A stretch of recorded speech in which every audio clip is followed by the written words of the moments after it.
Passive components, attenuators, series on microwave engineering, lecture number 1.11. Attenuation is a phenomena in which signal strength is reduced. It is a process inverse to amplification. Attenuators are passive devices which provide attenuation to the signal.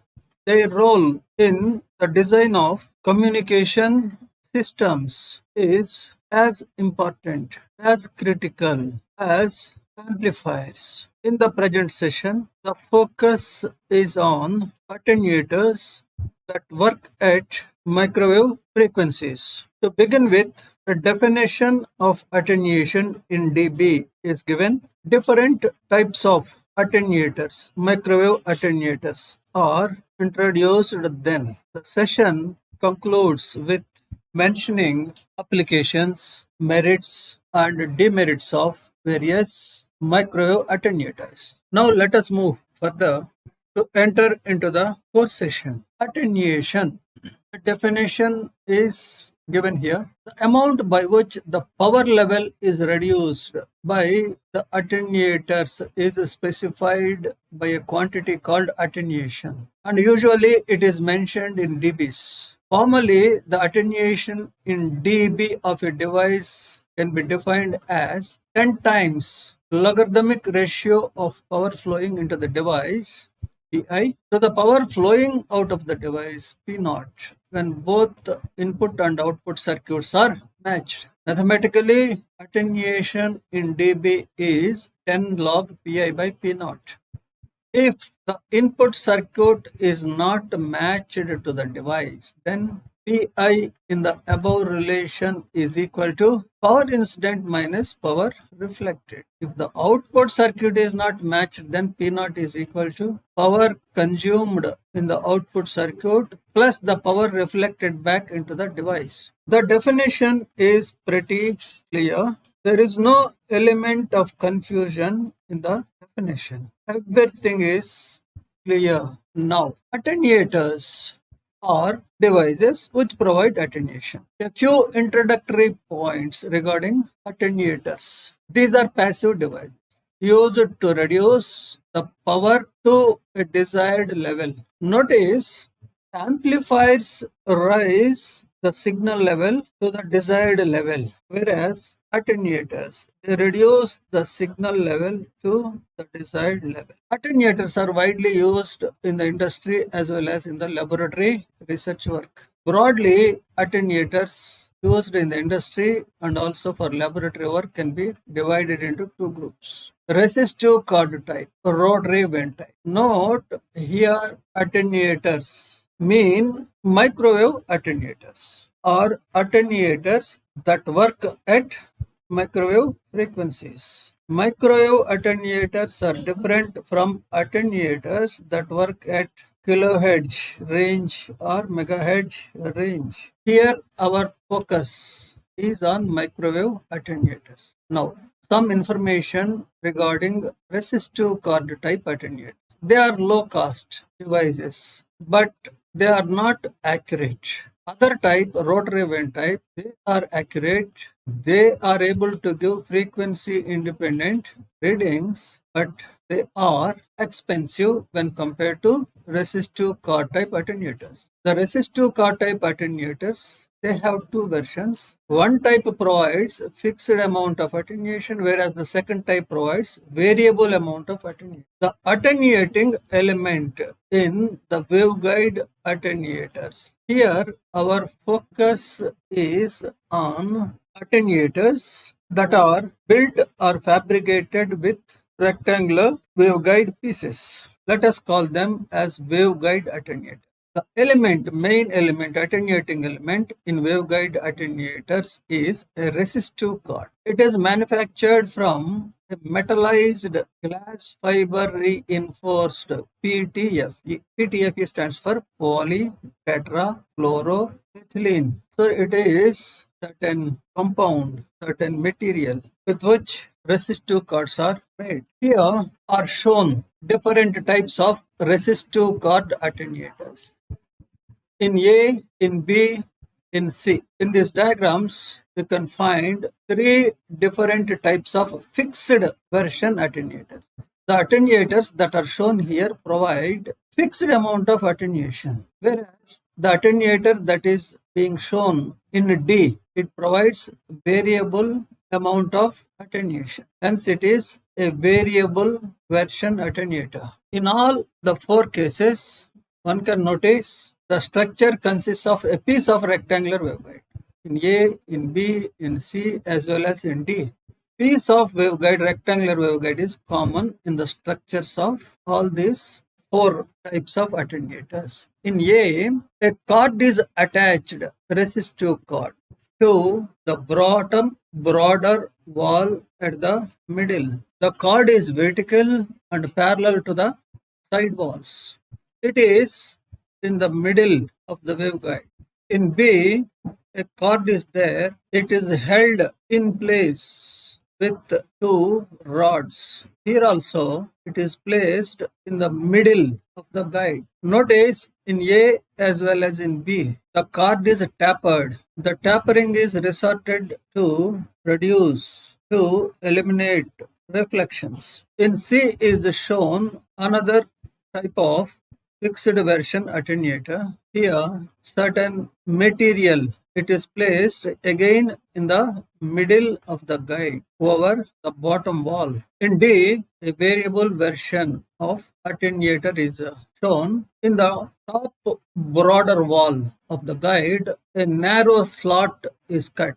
It is called non-radiating slot. Through this slot, a tapered resistance cord is inserted into the guide. The amount of insertion can be varied. That arrangement is made here. Depending upon the amount of insertion, amount of attenuation provided by the attenuator changes. Now, the description of resistive cord attenuators in words. In the fixed attenuation version, a resistance cord tapered at both ends is bonded in place. The end tapering of the cord helps in maintaining low SWR at the inputs as well as at the output ports by preventing reflection over the useful frequency band. To achieve maximum attenuation per unit guide length, the cord is placed parallel to the electric field and at the center of the waveguide, where the field assumes maximum value for the dominant mode propagation. When the wave is in dominant mode, field is maximum at the middle of the guide. Here, it is maximum. It is 0 at the side walls. 0 here. If the cord is placed in the middle, then attenuation per unit guide length given by the attenuator becomes maximum. Then smaller length attenuators can be able to provide the required attenuation for us. In this type of attenuators, the amount of attenuation offered is frequency dependent, which is a serious disadvantage. The attenuation in general increases with frequency. So, attenuation offered by these devices is frequency dependent, a serious disadvantage. In another version of fixed band attenuators, the resistive cord is supported in the waveguide using two metal rods and is accurately positioned to give a desired value between 0 and 40 dB as required. When the cord is in the middle, attenuation offered is maximum because then the cord is cutting the field which is maximum. They work at power levels ranging from 0.5 watts at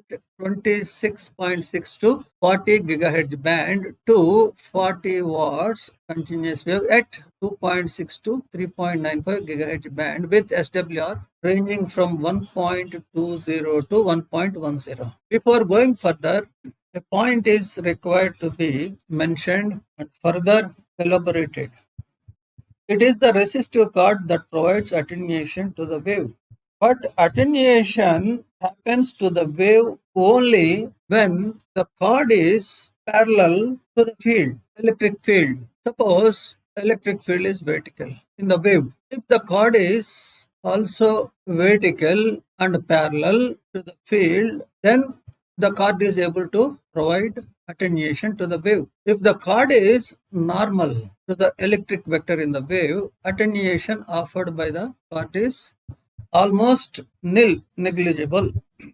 This is one aspect. Another aspect is the amount of attenuation provided by the plate is maximum when it is located at a place where field intensity is maximum. To illustrate this aspect, we consider a dominant wave propagation in a rectangular waveguide. This is rectangular waveguide. It is carrying a dominant wave. In case of dominant wave, electric field intensity is maximum at the center here. It is zero at the ends or near the side walls. Of course, intensity varies in a sinusoidal manner.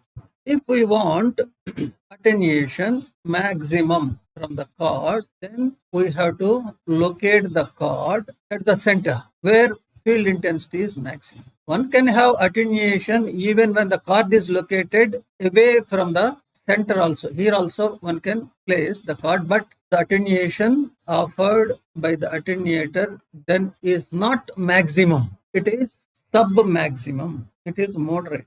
And of course, if the chord is placed normal to the electric field, attenuation given by the chord is almost negligible. This aspect should be kept in mind to understand the functioning of resistive cards in providing attenuation. The attenuating element in the waveguide attenuators can also be made with an absorptive composite material. The absorber is positioned in the center and glued either to bottom or top wall of the guide. The amount of attenuation provided depends upon the type and length of the absorbing material. So far our discussion is on fixed version attenuators. Now we move to variable version attenuators. Usually these are called flap attenuators. They also use a resistance card, and this card enters into the waveguide through a slot made in the border wall, thereby intercepting and absorbing a portion of the wave. A hinge arrangement is provided to change the depth of penetration of the card. Depth of penetration changes the amount of attenuation. Usually, amount of attenuation, it can be varied from 0 dB to 40 dB with this kind of attenuators. Typically, they are associated with an insertion loss of less than 0.2 dB, giving a VSWR better than 1.25 dB. They work at power levels ranging from 0.2 watts continuous wave at 26.5 to 40 GHz band to 4 watts continuous wave at 2.6 to 3.95 GHz band. The biggest disadvantage with flap attenuators, like in the fixed attenuation version, is frequency dependence. The attenuation they offer depends upon the frequency of the wave. It is a serious drawback in certain situations. Another drawback is the attenuation dependence of the phase of its output signal. Now we move on to another type of attenuators, rotary attenuators. The rotary vane attenuator is one which provides very accurate and precise values of attenuation. The essential parts of this device are two fixed and one rotary circular waveguide sections. It also includes two rectangular to circular transitions, one at the input end and the other at the output end, providing low SWR connections between rectangular and circular waveguides. So essential parts are two fixed. Fixed means they don't move or rotate, and one rotary circular waveguide section. So in the structure of rotary attenuators, circular waveguide pieces are used. It also uses two transitions, rectangular to circular transitions. They can also be called circular to rectangular transition. What are transitions? Transitions are waveguide pieces, but their opening shapes are different. In case of rectangular to circular transition, one port is circular, another opening is rectangular. Two transitions are used in the design of this attenuator. The parts in the structure of the device, they are being shown here. Structural details of rotary vane attenuator. Two transitions. This is one transition, another transition. Two fixed sections. This is one fixed section, another fixed. One rotatable section. The rotatable. Notice in the transitions, one opening is rectangular, another opening is circular. Here also, at the output, and also the transition has one circular port, another rectangular. Now come to fixed sections. There are two fixed sections. These are basically circular waveguide pieces. Inside there is a card, resistive card, and it is arranged in horizontal position. In both the sections, the resistive card is horizontal. Now come to rotatable section. It also contains a resistive card. As it is a rotatable section, we can rotate it and arrange the card at any position as per our requirement. We can keep it in horizontal position, we can keep it in vertical position, we can maintain it at some other position, like the position that is shown here. The card is making an angle with horizontal, an angle equal to theta. To understand the functioning, we consider the situation of dominant wave injection into the attenuator. In the dominant mode, electric vector is vertical. The wave enters into the attenuator, it travels through the transition. The output of the transition is again a dominant wave with electric vector perpendicular. Dominant wave in circular waveguides TE11. Anyway, output of the transition, input to transition is a wave with its electric vector vertical, and then the wave enters into the fixed section. In the fixed section, plate is there, vane is there, card is there, which is horizontal, but the electric vector in the wave is vertical. So they are normal to each other. Card and field normal to each other. Hence, no interaction between them. The card cannot absorb. The card cannot provide any attenuation to the wave that is passing through it. Then the wave enters into rotatable section. Here the card is making an angle theta with the horizontal. It is not completely vertical, in case of which it is able to provide maximum amount of attenuation, and the card is not completely in horizontal position, where it can be able to provide no attenuation to the wave traveling through the rotatable section. It is neither completely horizontal nor completely vertical. It is partially horizontal, partially vertical. Only the vertical component, vertical part of the plate, it is able to provide attenuation. So depending upon the position of the plate relative to the direction of the electric vector in the wave, certain amount of attenuation is provided to the wave, and then the wave enters into fixed section. In the fixed section, that is on the output side of the attenuator, we will see the wave undergoes certain amount of attenuation, and then it enters into the output transition, travels past the attenuation and comes out of the output port, rectangular output port.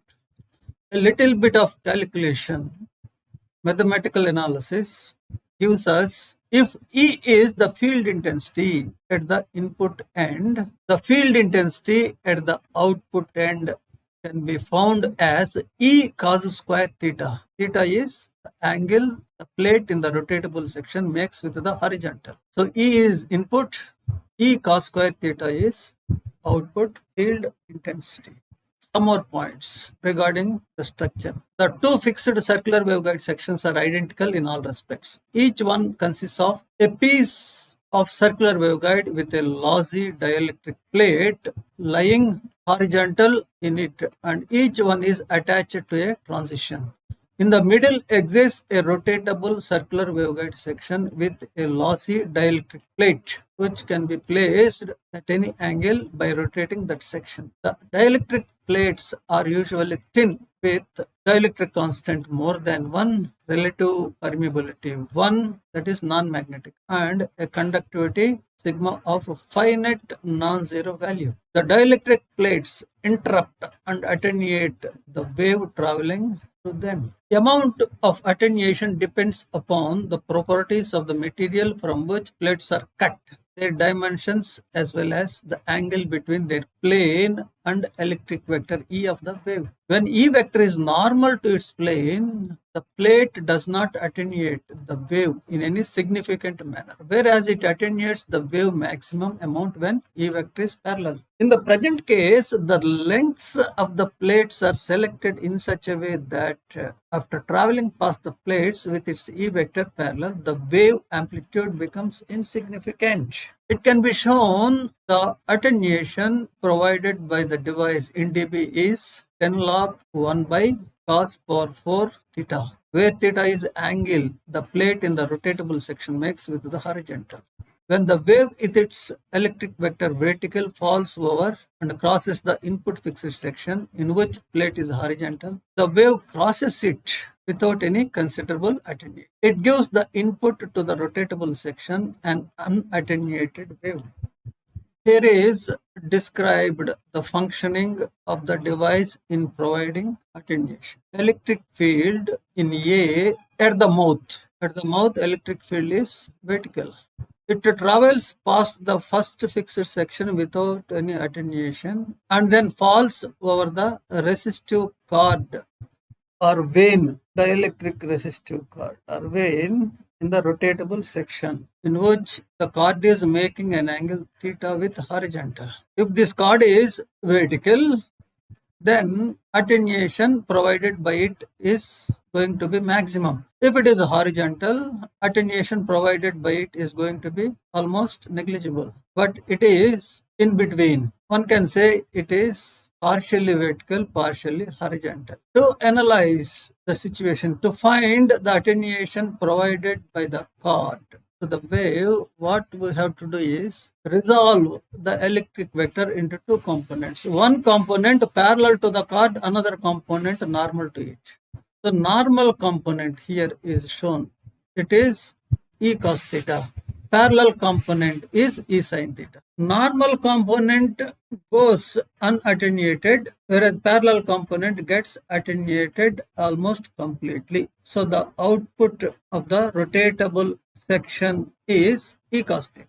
And it is making an angle 90 minus theta with the horizontal. And this wave or wave with this electric vector is the input to the fixed section on the output side. There, card is horizontal, field is making an angle of 90 minus theta with the horizontal. If the field is also completely horizontal, maximum amount of attenuation takes place. If the field is vertical, no attenuation takes place. But the field is neither totally horizontal nor totally vertical. It implies partially it is horizontal, partially it is vertical.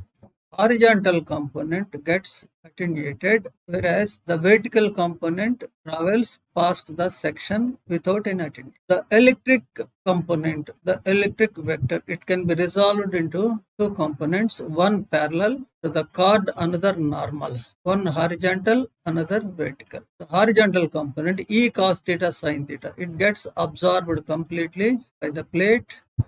Only vertical component, it travels past the fixed section, output fixed section without attenuation. That component of the wave has a field intensity equal to E cos square theta. So the starting point is a wave with intensity E and the output point is having a wave with intensity E cos square theta. Powers are proportional to intensities and attenuation is ratio of input power to output power with 10 log applied power. From this, one can easily understand how the formula given in the previous slide for attenuation provided by this type of attenuators, how it has come. can be understood easily. Advantages of rotary attenuators. The attenuation provided by this device depends only on the rotation angle and it does not depend upon the frequency. So frequency independent attenuation is provided by this device, which is an advantage. It is a tremendous advantage of this device to have frequency independent attenuation. In addition, it is also very accurate. For this reason, it is used as a calibration standard. Its accuracy is limited only by imperfect matching and misalignment of the resistance cards. These are some of the things which I have for now to share with you. To recap, the definition of attenuation is given, and then resistive card attenuators. They are introduced. Both fixed version as well as variable version attenuators are described. Their functioning is explained. Then a sophisticated attenuator, rotary vane attenuator. It is introduced, it is described along with its functioning and its merits. Hope you have a wonderful and beautiful, transformative and insightful, deep learning experience. See you soon. See you again in another informative session. Bye bye.